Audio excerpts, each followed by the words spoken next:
So yan yung supposedly na kasama sa team ng pumatay. Pumunta siya doon sa area na kung saan pinatay si Mayor. Diyan tumayo si Mayor Cesar Perez sa area yan. At umiikot siya sa munisipyo. Paikot-ikot siya mula alas 10 ng umaga hanggang sa pinatay si Mayor Cesar Perez. Yan ang taong hindi nakita ng ating mga kapulisan. Yan ang CCTV na hindi nila nakita. Hindi piniresenta sa korte. And why this was not presented?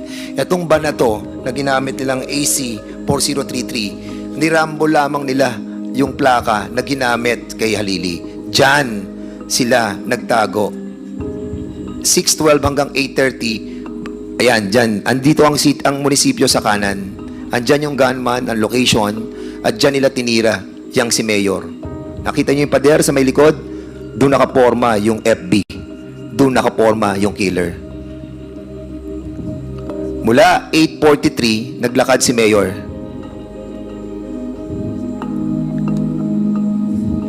Pumunta siya doon sa pinuntahan noong naka-blue na sapatos at yung malaki ang katawan at makinis ang kanyang buhok. Ayan ang mayor namin, si Cesar Perez. Dumiretso siya doon, bumalik siya dahil may tumawag sa kanya. Most likely, ang tumawag sa kanya ay grupo din nila.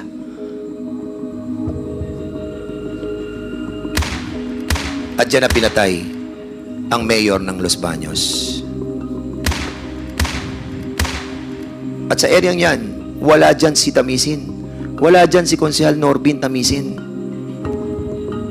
At pagkatapos sa binarel, makikita niyo yung van, ayan, na kung saan dyan nagsimula yung pagputok. ACA 433, at yan din ang ginamit nila kay Halili, nirambol lang yung plate number, yun, umalis na. Makikita natin sa kabilang CCTV yan, lumalabas na sila pagkatapos nilang barilin si Mayor Cesar Perez. Ang sinasabi nila, ang gunman nandun sa 7-Eleven.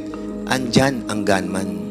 Mula alas 10 ng umaga hanggang 8:45, umalis na sila ng Los Baños papunta doon sa Calamba.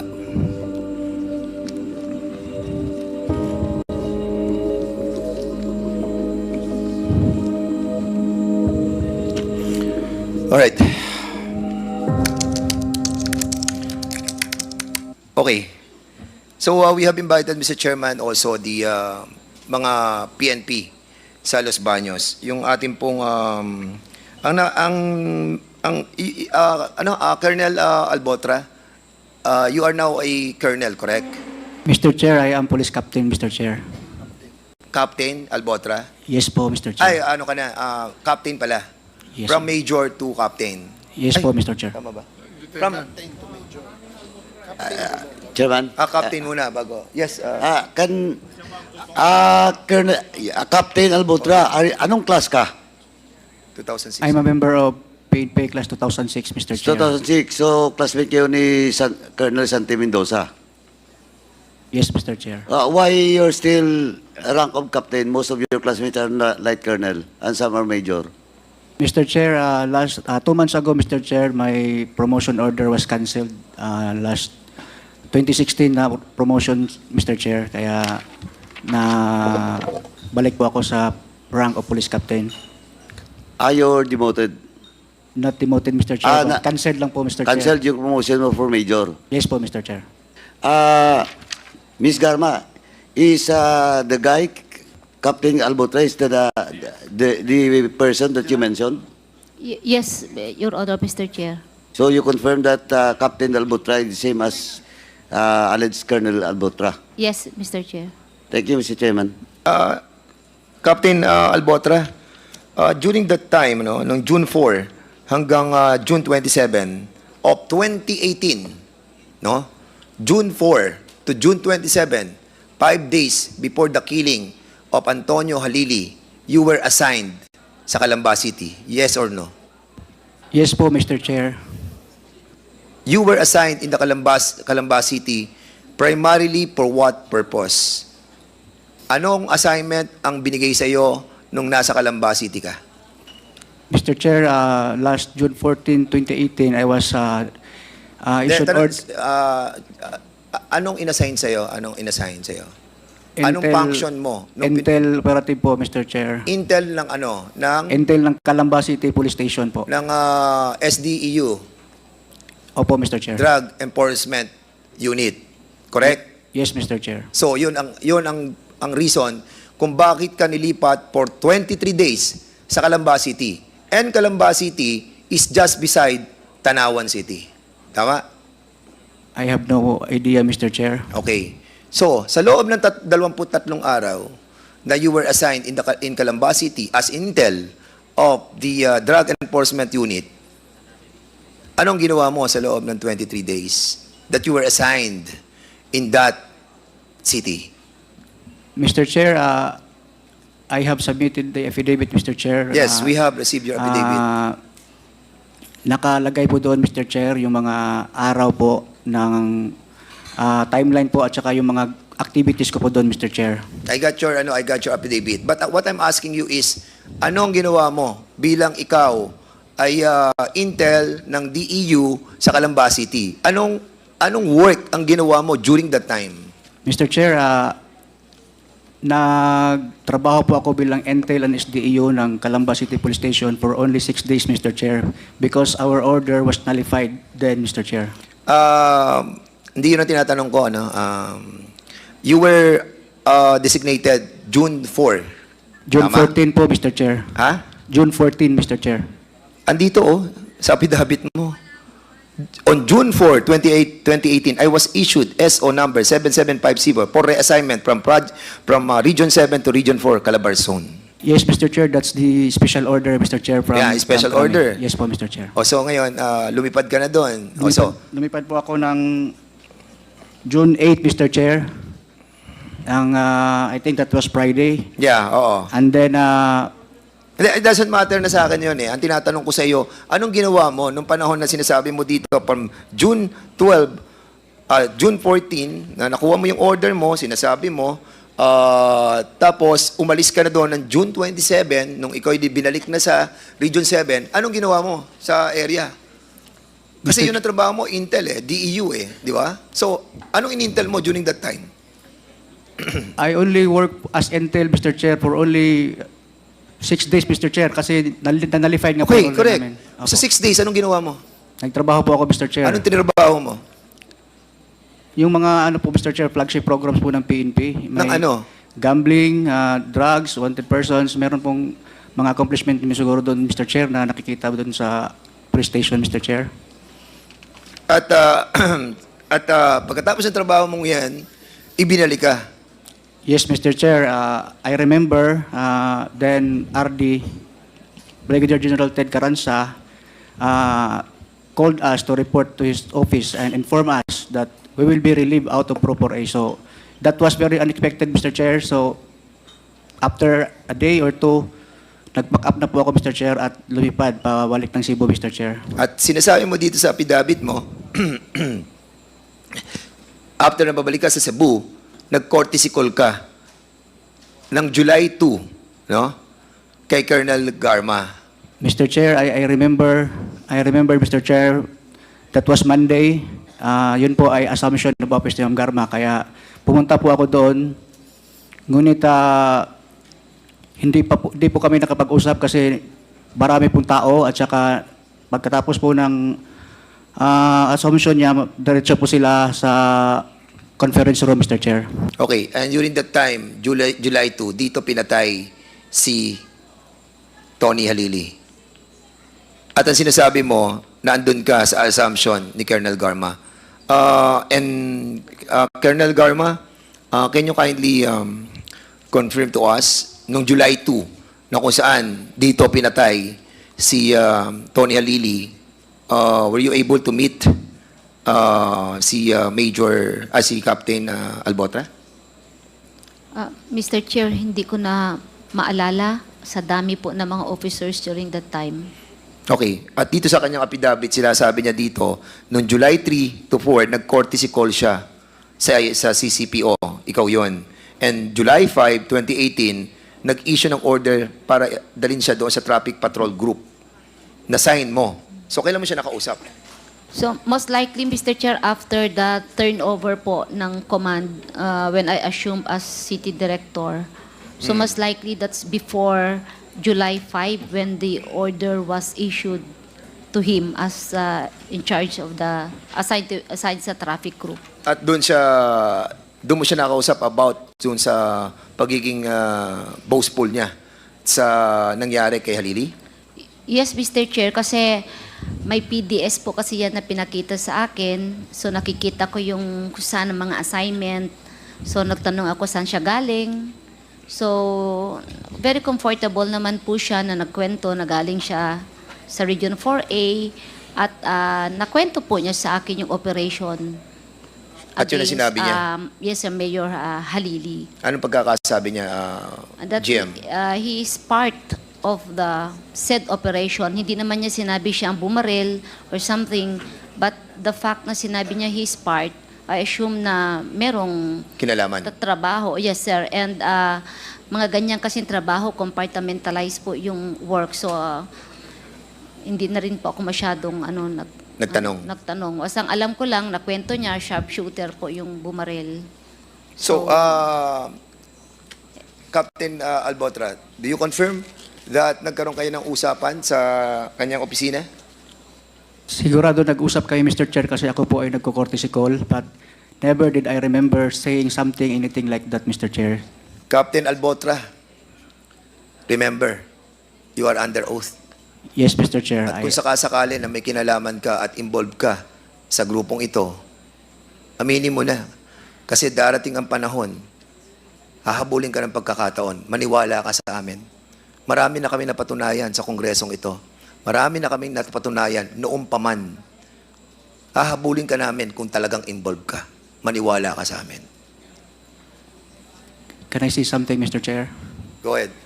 Mr. Chair, my conscience is very clear.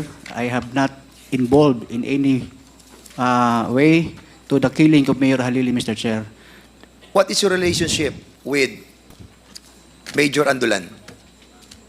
Major Adulan is my classmate, Mr. Chair. Major Andulan, kayo'y magkasama ni Captain Albotra.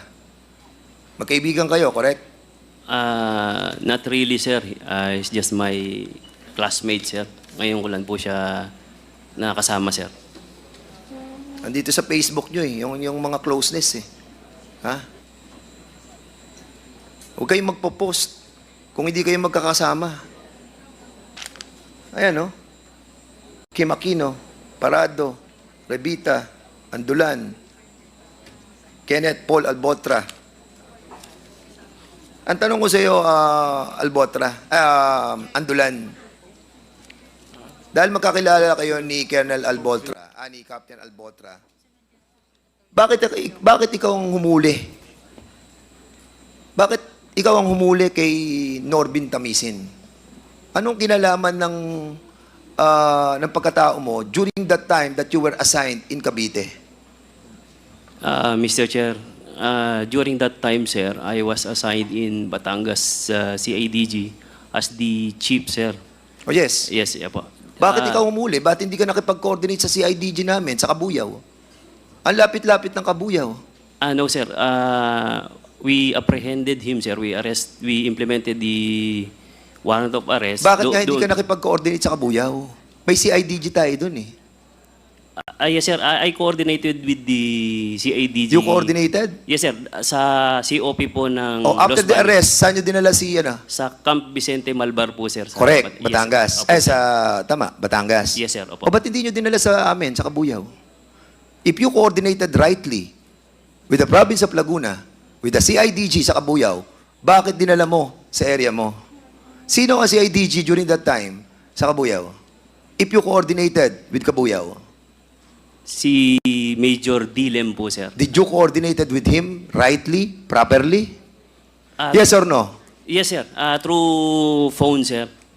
Nag-coordinate po ako sa kanya. Together with the COP of Los Mr. Baños, Chairman, sir. we'll be asking the person of the CIDG chief of the province of Laguna in the city of Cabuyao in the next hearing. So saan mo na-apprehend si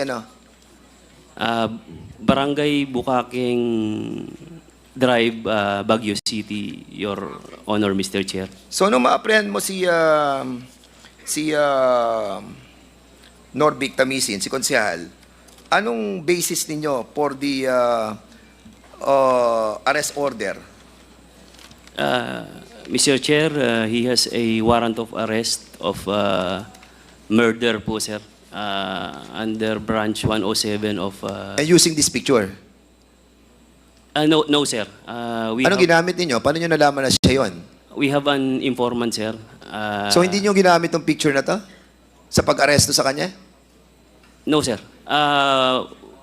Since, ano po, sir, yung informant, sir, close po sa kanya, sir. Apo. Ano yung? Yung informant niya po, sir, close po sa kanya, sir. Yung mga witnesses nyo. Sino mga nagturo sa kay Norbic sa Tamisin during that time? Because you have two witnesses. Informant, sir. Informant, sir, yung nagturo sa amin, sir. You have witnesses. Di ba? Na nakakita sa kanya sa 7-Eleven na nandun daw siya. Sino yung mga yon?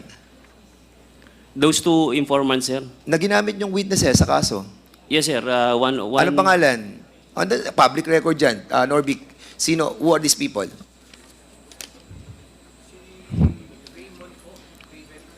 Raybel.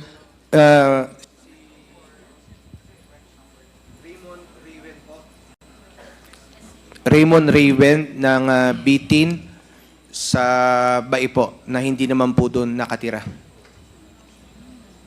And these are the people that you have trusted in trying to find out that this person is the one who is being accused of. Tama? Mali? Yung taong sinabi mo kanina, yung dalawa. No, sir.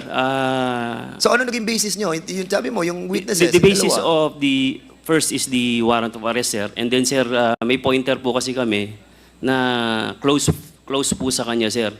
Dalawa po yun, sir. I can give you names to, kung if you allow it, sir, to have Sige, an please, give us the executive name. session, Ano. sir. And also, pareho siya doon sa kaso na final against Norbin Tamisin. Tama? Yes, sir. Opo. Informant lang, sir. So, yung sa amin, sir, sa implementation lang po of the warrant of arrest from Tamisin. And What is your relationship with the former General Bato? For 2016 to 2018, sir, is my chief PNP that time, sir. No, I mean your personal relationship with him. Wala po, sir. Wala po kaming personal. Hindi po ako na-assign ng Davao. Hindi Sa po anak ako, niya, na-assign ka? During my tenure Yes or as... no? Yes, sir. Sa Yes. PNPA, sir. When That I- is your relationship. Na-assign ka sa anak. I'm asking you, ano relationship mo eh?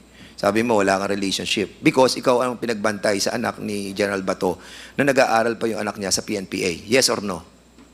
No, sir. Prior to my assignment there, sir, doon na po ako na-assign, saka pa lang po pumasok yung Sa anak niya? Opo, sir. Opo. How many years ka na-assign sa anak niya? I was assigned in PNPA, sir, for 2 years po, sir. Okay. Opo.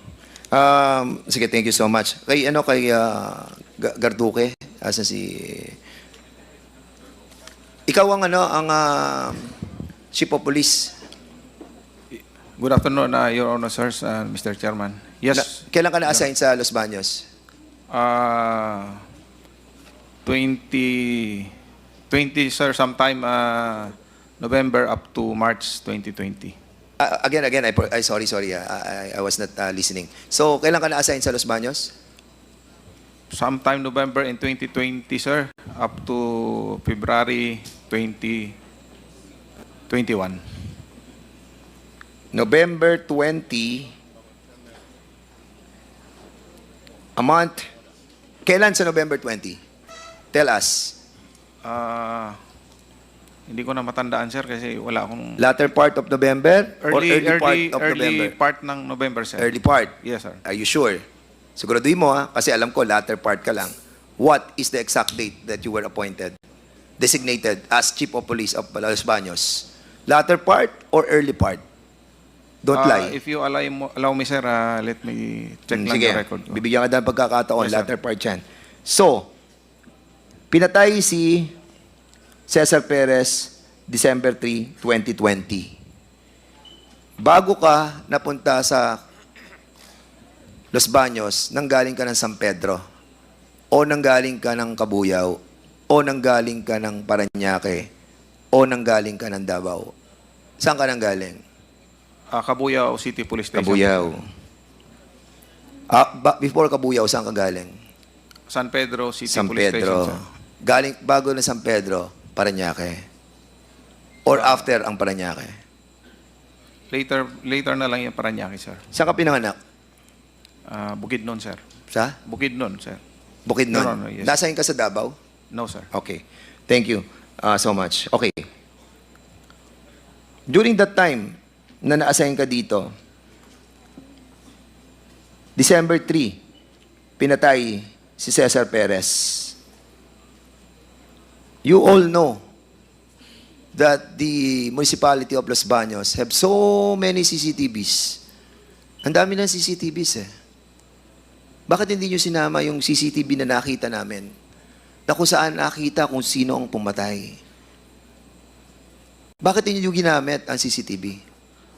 Mr. Chairman, sir, if my recollection is right, kasama po siya sa evidence na isinabmit namin sa prosecutor. Colonel, stop lying, ha? I'll be asking the documents coming from the court, kung isinama nyo. Councilor Norbin Tamisin, kasama ba? Your Honor, sa Fiskalya, wala po. Wala po kaming kopya.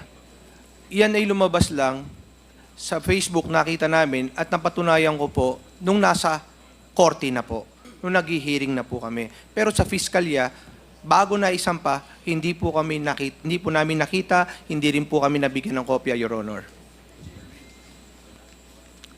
Colonel, If you will give us time, sir, para maikuha namin yung mga document dyan, then we will submit it, sir.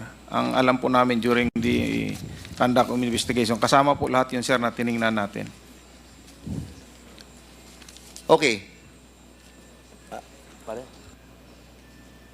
Sige, Councilor Your Norbin Honor, Tamisin. when I spoke with one of the witnesses of the complainant, nasabi po sa atin na yan daw po ay ginawa, yung kanilang mga affidavits, na hindi naman sinabi na laban sa akin, kundi para daw kay Mayor Perez.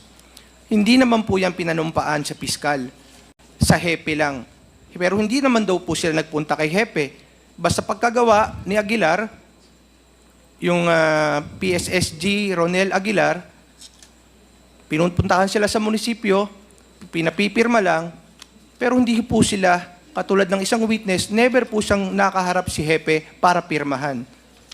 Kaya po, hindi nila alam na yung pala ay gagamitin laban sa akin. Akala po nila para lang sa kaso ni Mayor Perez, pero hindi para po sa akin, Your Honor. Okay, understand. Okay.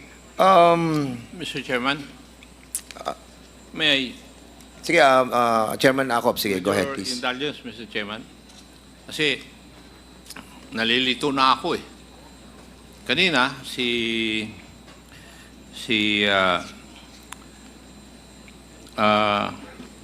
yung, ano yung pangalan mo yan? Tabi ni, katabi ni Albotra sa kanan. Lieutenant Andulan, Mr. Chair. Yung party mo is pag-aresto kay konsehal, tama? Yes, sir. Opo. Pero sa kaso ni Mayor Perez, Direct Mayor Perez of Los Baños, tama? Yes, sir. Pero CIDG ka ng Batangas. Yes, sir. Opo. Okay. Si Colonel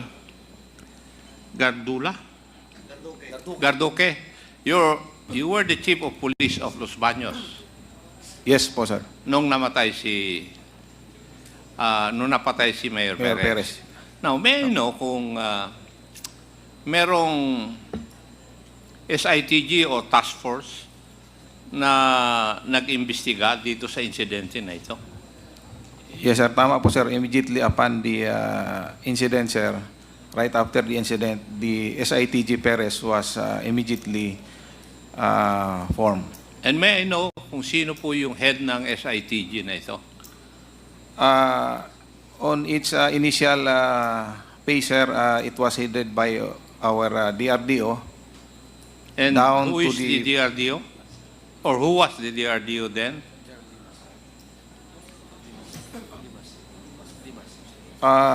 It was Police Brigadier General Rodolph Dimas, sir. Ronald Dimas. Dimas. Sir. Yes, opo, Dimas. Sir. Opo, sir. Okay, and so, ano ang mga composition ng SITG na ito? The DRDO was the supervisor, sir, the PDs, the CIDG, the anti-carnapping unit, the When you chief say PD, PD Laguna. of PD Laguna po, sir. And who was the PD of Laguna then? It was Police Colonel Serafin Pitalio, sir. Detalyo. Opo, sir. Siya ang PD. Ang RD, si General Carranza. No, sir. Sino? It was Police Brigadier General Natividad. Who was then the chief investigator of the SITG? The D7, sir, was the repository and the chief investigator of the SITG. Iho, hindi ko naman tinatanong yung opisina niya yan. Tinatanong ko, sino eh? Was if you allow me, sir, let me check po, sir, kung sino po yung... Pakihanap dahil Opo, sir. hindi ka ba kasama sa SITG? Kasama po, sir. Now, did you have an investigation report about the incident? Yes po, sir. Yung ba sinabmit ninyo? Kanino?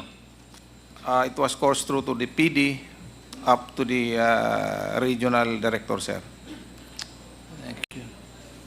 Mr. Chair, may I move that we invite the members of the SITG and to bring with them the investigation report that they have made insofar as the assassination of Mayor Perez of Los Baños, Laguna is concerned. Kasi sila lang naman makakasagot eh. Yes. Doon sa mga katanungan natin kung bakit ang claim ay walang CCTV, hindi na-identify lahat. Kasi ito, dapat kasama po sa investigation report lahat ito eh. And how they will be the only persons who can tell us why naging suspect si former Councilor Norvin Tamisin. As it is, I would like to ask them kung ano talaga ang nakita nila na motive, bakit pinatay si Kwan. Kung involved sa drugs yun, bakit isang civilian ang Kwan? Ang nakita nyo na gumawa nung krimen na yun, when in fact, he does not have any business doon po sa illegal drug trade, siguro dyan sa Los Baños, Laguna. Hindi ko makita yung connection eh. That's all, Mr. Chair.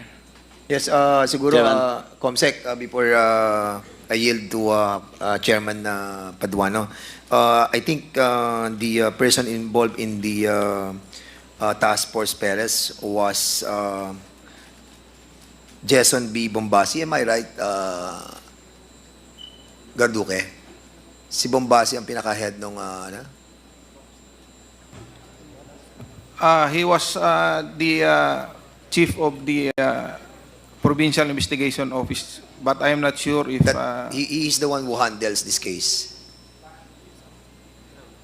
we will check our record also, sir.